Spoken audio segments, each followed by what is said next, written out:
Assalamualaikum warahmatullahi wabarakatuh.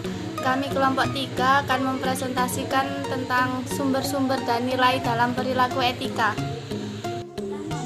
Anggota kelompok 3 terdiri dari Abdul Hafiz Maulidan, yang kedua Ahmad Saihul Ibad, ketiga Nabila Adawiyah Al-Habsah, dan keempat Uswatun Hasanah.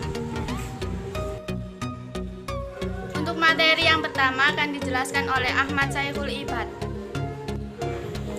Model etika bisnis menurut Zimmer ada 3. Yang pertama yakni immoral management. Manajer yang memiliki manajemen tipe ini pada umumnya sama sekali tidak mengindahkan apa yang dimaksud dengan moralitas, baik dalam internal organisasinya maupun bagaimana dia menjalankan aktivitas bisnisnya.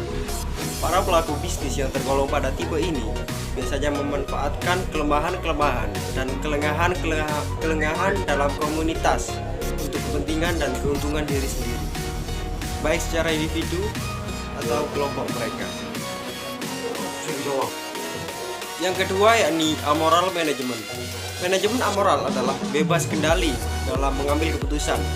Artinya mereka tidak mempertimbangkan etika dalam mengambil keputusan. Salah satu contoh dari manajemen amoral adalah penggunaan tes lie detector bagi calon karyawan. Yang ketiga yakni moral management. Manajemen moral juga bertujuan untuk meraih keberhasilan, tetapi dengan menggunakan aspek legal dan prinsip etika.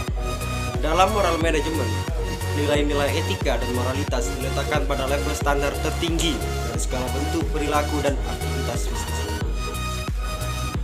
Dan untuk materi yang kedua akan dijelaskan oleh Abdul Hafiz Maulidan. Sumber nilai etika. 1. Agama adalah sebuah koleksi terorganisir dari kepercayaan, sistem budaya, dan pandangan dunia yang menghubungkan manusia dengan tatanan perintah dari kehidupan.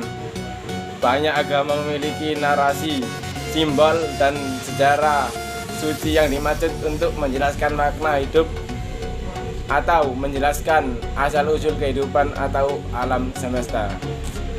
Nomor 2. Setiap filosofi individu akan dikembangkan dan akan mempengaruhi perilaku dan sikap individu tersebut. Seseorang akan mengembangkan filosofinya melalui belajar dan hubungan interpersonal, pengalaman, pendidikan formal dan informal, keagamaan, budaya, dan lingkungannya. Nomor 3.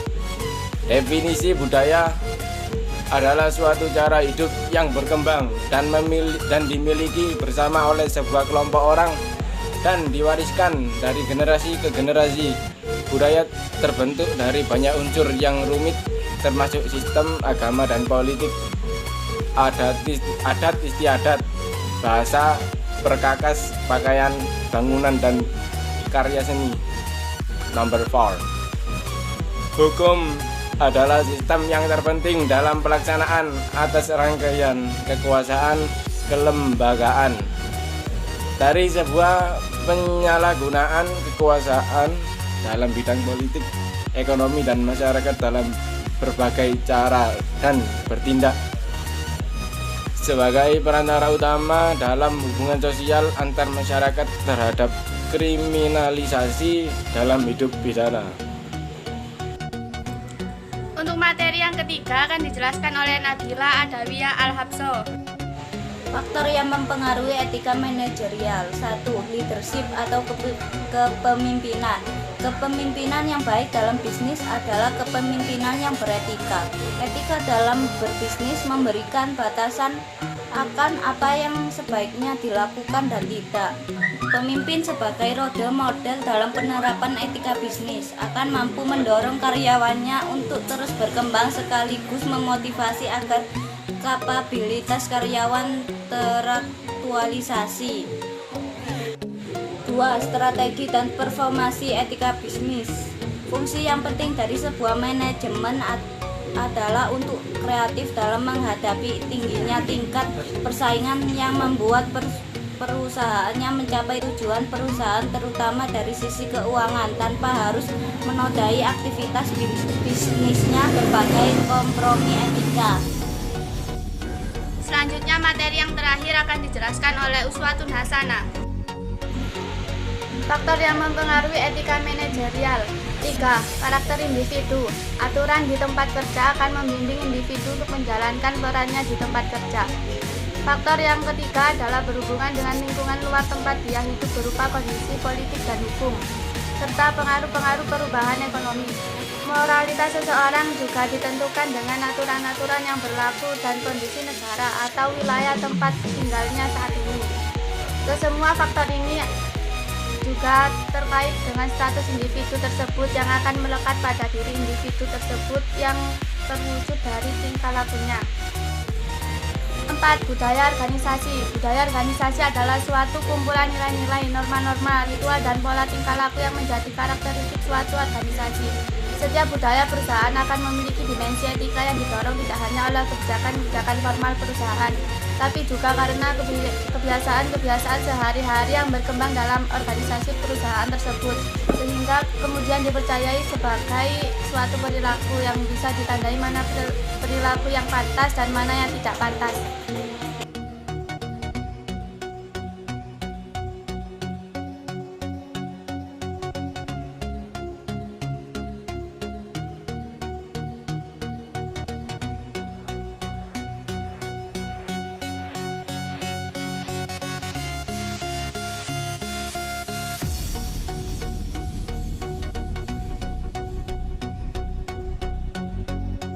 Sekian presentasi dari kelompok kami, kurang lebihnya kami mohon maaf sebesar-besarnya. Wassalamualaikum warahmatullahi wabarakatuh.